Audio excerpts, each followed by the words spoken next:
Hello,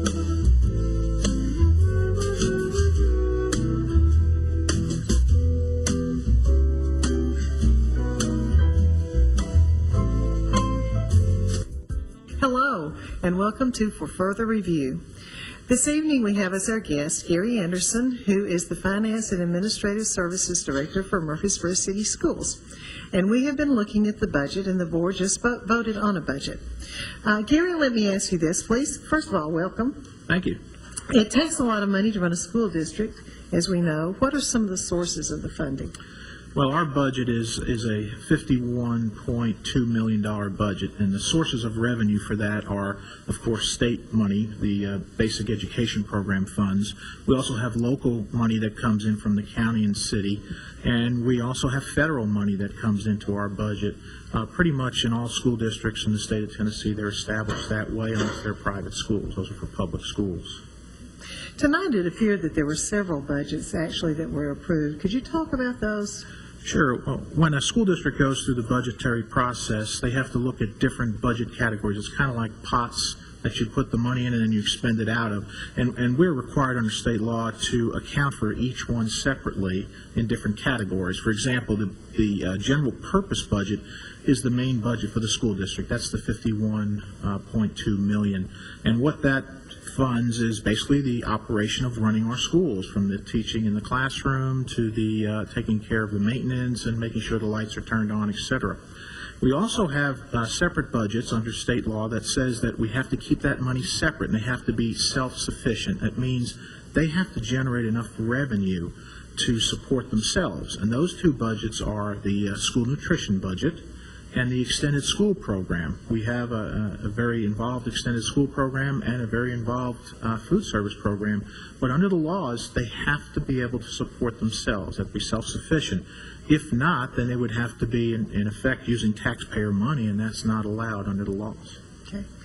Tonight we heard about having to cut about $1.5 million out of the budget. Why was that the case, and how did we go about deciding what to cut? Okay, well, the reason that we had to look at the $1.5 million reduction is, well, there's multiple reasons. One, of course, is the economy right now is suffering. The state is behind over $1 billion in collections on sales tax. Since the state of Tennessee basically gets all of its funds through sales tax collections, there's not a payroll tax, we have to have that money to work off of. But since the state is having that shortfall, they determined that the basic education program, which funds our schools, was not going to get any additional revenue this coming year. So that meant that with a flat amount of money coming in, we still had to do a few different things.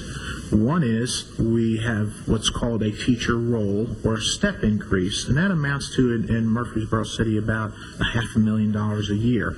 Those are increases that are pre-established through contractual agreement with our teacher association. The other thing that came up this year was extremely interesting is the state's retirement fund. Even though the state of Tennessee has one of the most solvent funds, they were a little uneasy that they had experienced quite a bit of drop in the money that they were getting through interest through their investments, and they upped our amount 50% over what we had previously been charged, and that came to almost $1 million.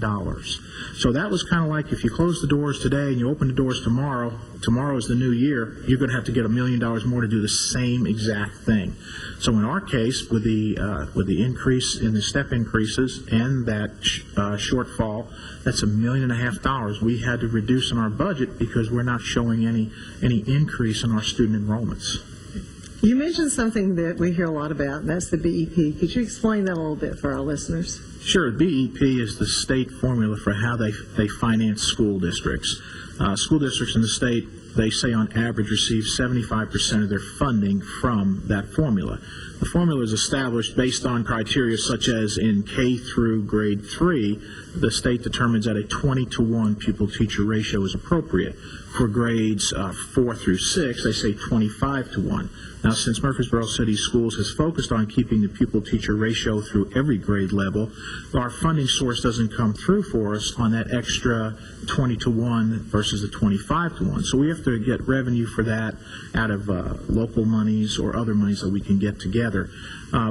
the BEP program is determined to be a formula, not a spending plan. So that puts us kind of in a predicament when they say that they're going to establish at 75%. The state also bases the salary for teachers at $38,000 salary, and our teacher salary is above $38,000 a year. So as you can see, the more pieces of this you put together, the less close it gets. I don't guess that's the right word, but the further away it gets from the 75% category.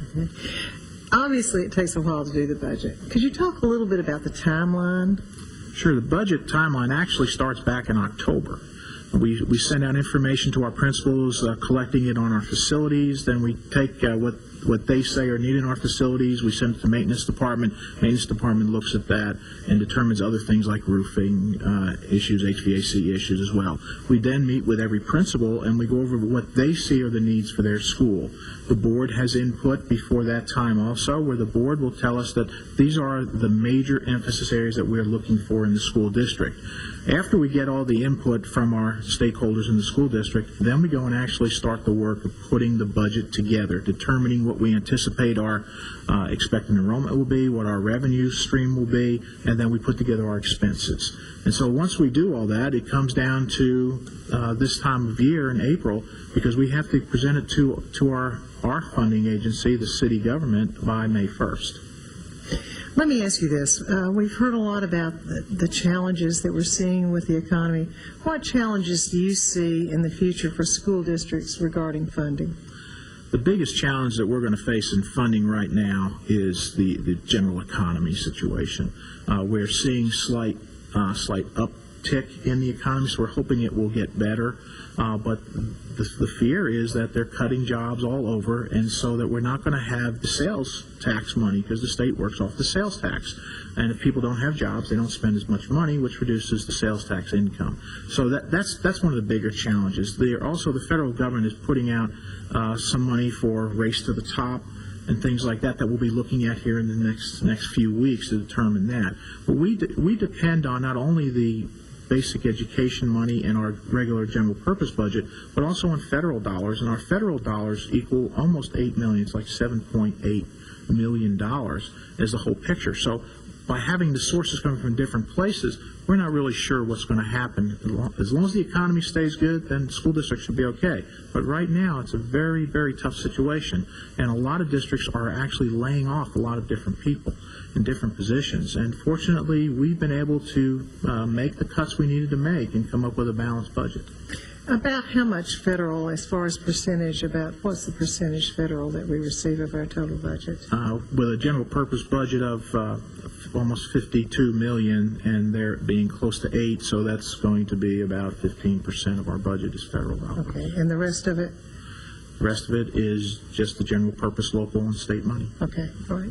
One question that I always ask all of our guests is, in thinking about teaching, because your daughter's a teacher and you've been around teachers, what is the one piece of advice you could give to someone who wants to go into teaching, who wants to go into education? I'd say care about the kids first. Make sure that you're in a grade level configuration that you're comfortable in. And by that I mean, if you're not a morning person, elementary school probably isn't the place you want to be, because those kids are ready to go from the time that bell rings. And if you don't like teenagers or something, don't go into high schools. I just say, make sure it's the right grade configuration, that you really care about kids and you're there for that reason to do what you can do to help children. Well, thank you very much for joining us. Thank you. We thank you very much for joining us, and we thank you for your support of Murfreesboro City Schools and of children.